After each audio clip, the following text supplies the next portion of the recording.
नमस्कार, स्वागत बा हमारा यूट्यूब चैनल प्रिंसिपल ऑफ खबर में भैया। और हम आज पहुंच कर बानी कॉमेडी के सुपरस्टार और वीडियो के सुपरस्टार कृष्णा जैक भैया के पास।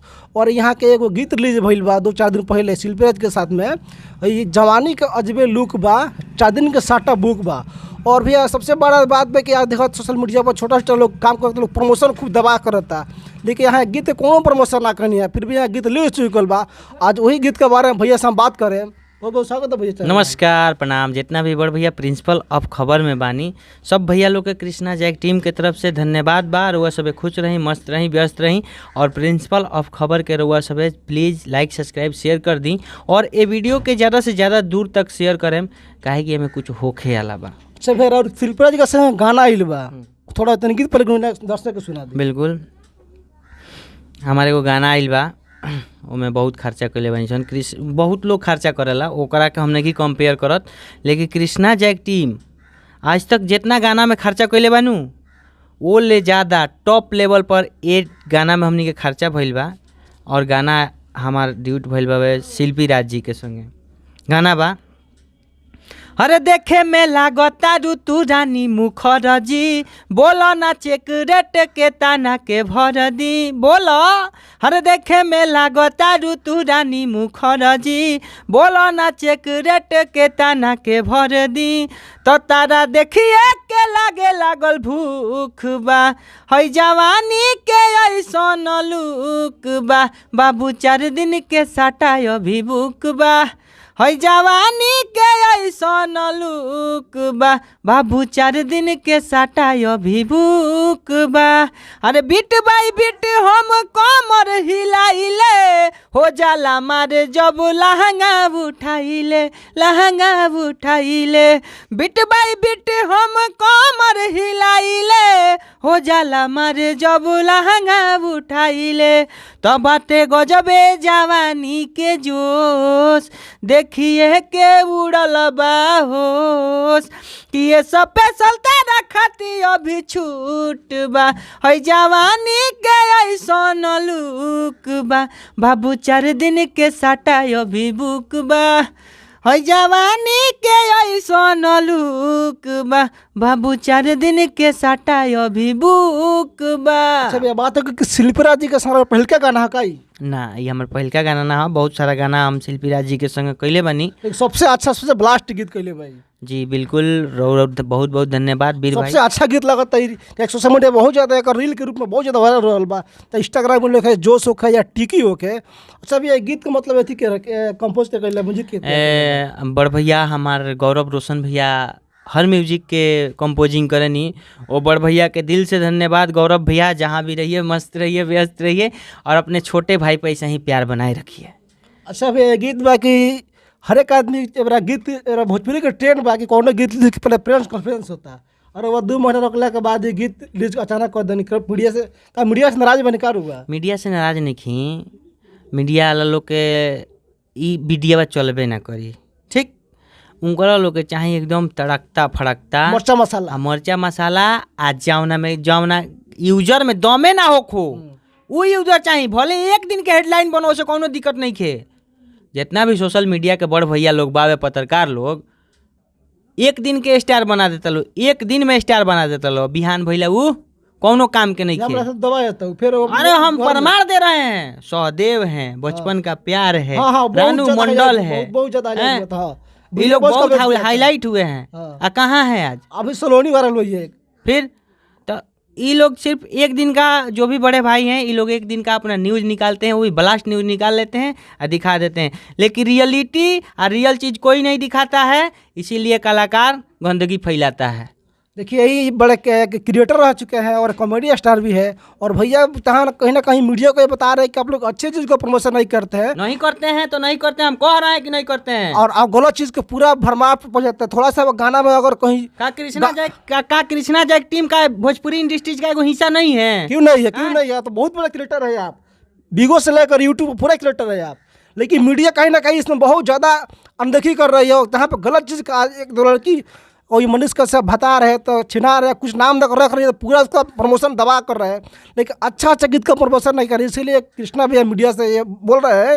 अच्छा भैया राउर जनी गाना बा, ये गाना बा ई गाना मतलब 2 महीना लागल बा अथी करे में। जी बिल्कुल लागल बा। के रिस्पांस गाना बहुत में- बढ़िया बा। गाना में आज तक जितना भी गाना गौले बनी सन, जे भी हमनी के जानता बा ओकरा सहयोग से आ ओकरा सपोर्ट से गौले बानी सन। आ ऐसा नहीं है कि हमनी के ऊपर कोनो कंपनी के हाथ बा कि 50,000 आ 1 लाख रुपया लाग जाई आ वीडियो ना चली तो हमनी के ओकर गम नहीं खे। हमनी के अपना जेब से पैसा लगावे सन, जनता के दिहल पैसा लगावे सन।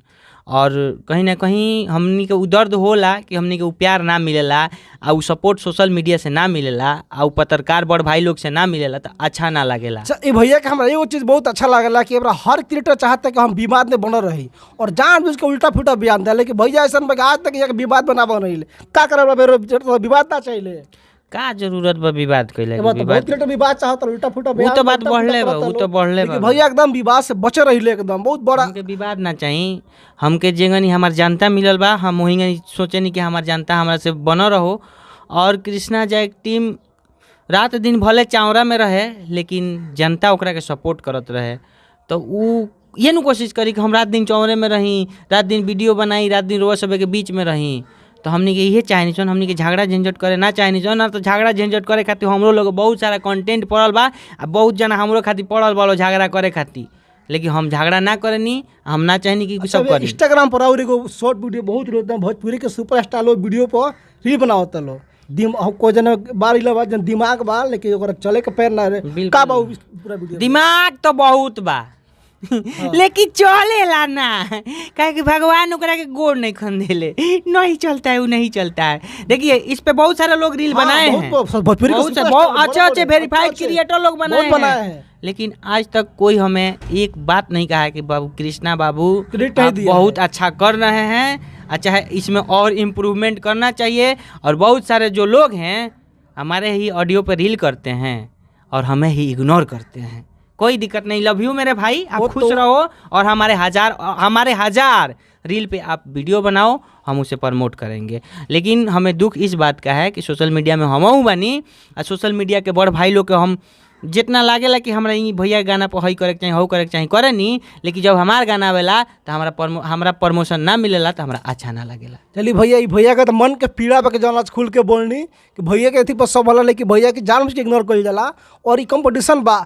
अच्छा भोजपुरी में हर एक क्रिएटर एगो अपन कंपटीटर रखले बा, रउआ केकरा के माने नहीं अपन कंपटीटर अपन नहीं, हम किसी को नहीं मानते हैं, सब लोग अपना करें और शायद कृष्णा जय की टीम काम ना करे तो यहीं रह जाए, करे तो आगे जाए। और नहीं हम किसी को नहीं काम करे मस्त, हम अपने काम से मस्त हैं। और मैं अपने हमसे सब लोग बड़ा है, कोई दिक्कत नहीं है, हम सबसे सब लोग बड़ा है, हम छोटे हैं और छोटे बन के ही चलेंगे बस। भोजपुरी में एक और विवाद खड़ा, भोजपुरी तो विवाद कहले है, आए दिन को विवाद रहता।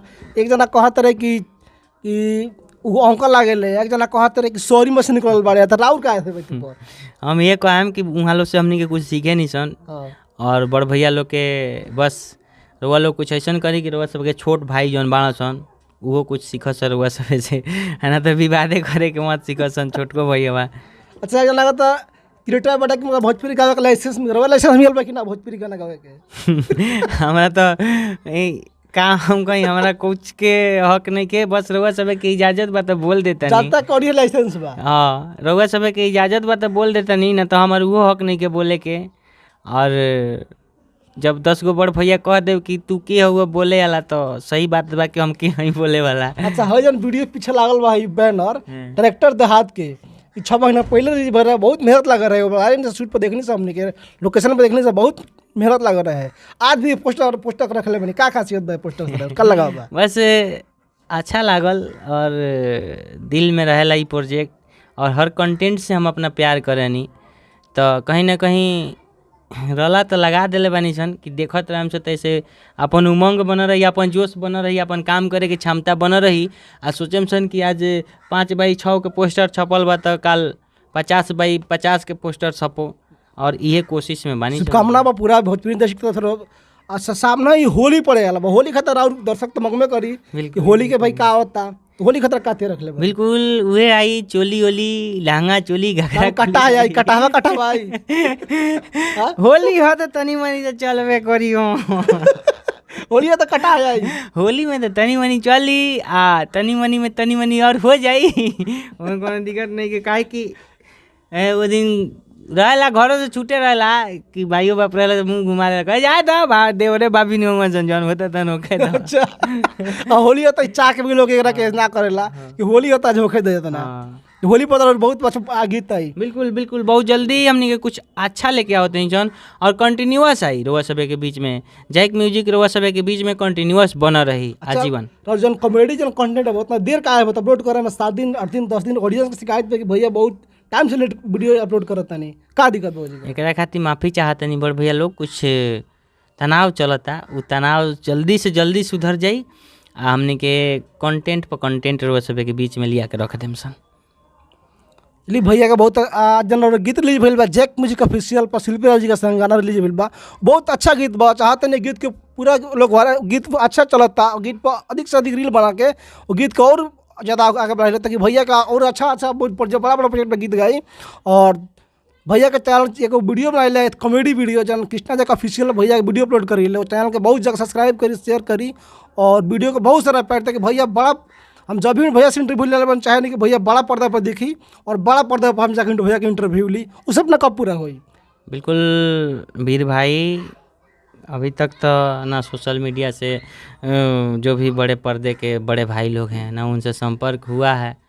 हम कोशिश करें नहीं कि हमेशा की संपर्क भी हो और बड़ भैया लोग से बात भी हो, लेकिन पता ना हो पावेला। देखी अब ये ऊपर वाला के हाथ में बा कि कब हमनी के बड़ पर्दा पर दिखे हम सन, बट रउआ सभे के प्यार मिला था तो शायद लागेला कि ये हमनी खातिर अच्छा रउआ में देखेला बानी खासियत बा कि बहुत सारा भोजपुरी के अभी भी चलता लोग कि कुछ ना कुछ विवाद लेकिन रउआ सबसे विवाद से बच रहे रउआ का झगड़ा करी हमनी के भगवान हमनी के जनता जे बा ओकरा से झगड़ा करके अच्छा ना लगी।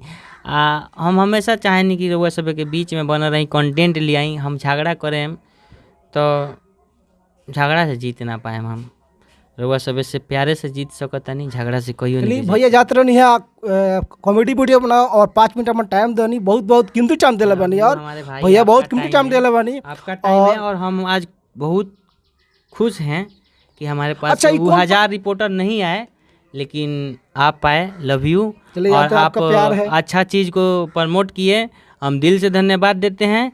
और ऐसे ही आप सब जो भी पत्रकारिता करते हैं बड़े भैया, एक अच्छे चीज़ को प्रमोशन कीजिए और समाज अच्छा बन जाएगा। नहीं तो ढोंडी चोली कीजिएगा। हाँ, तो कृष्णो जैक ढोंडी चोली गाने के लिए हैं, ढोंडी चोली इनको आवे लगावे, लेकिन सब जना माइक मुंह में लगा हुरी लो काहे गइले बड़ा काहे गइले बड़ा वो बड़ा अच्छा काम के बड़ा केहू ना पहुंची, वो बड़ा हमरा चलिए अच्छा काम को चल प्रमोशन करो बड़ा केहू ना आई रो वाला। ये बड़ा हम रियल बताओ तनी कि जे अश्लील करता उ मंत्री विधायक के संग घूमता, आ जे निमन करता ओकरा संग वार्डो निकन घूमत।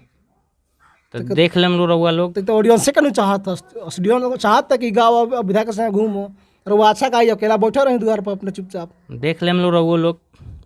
भैया का चैनल चला कृष्णा जैक ऑफिशियल चैनल पर जाकर चैनल सब्सक्राइब करी, वीडियो खूब सारा प्यार दीजिए। और हमारे चैनल पर प्रिंसिपल ऑफ खबर पे अगर वो पहली बार वीडियो देखा नहीं तो हमारे चैनल को सब्सक्राइब करी, वीडियो को शेयर करी, सब्सक्राइब करी। और मिलते हैं दोस्तों, जय हिंद।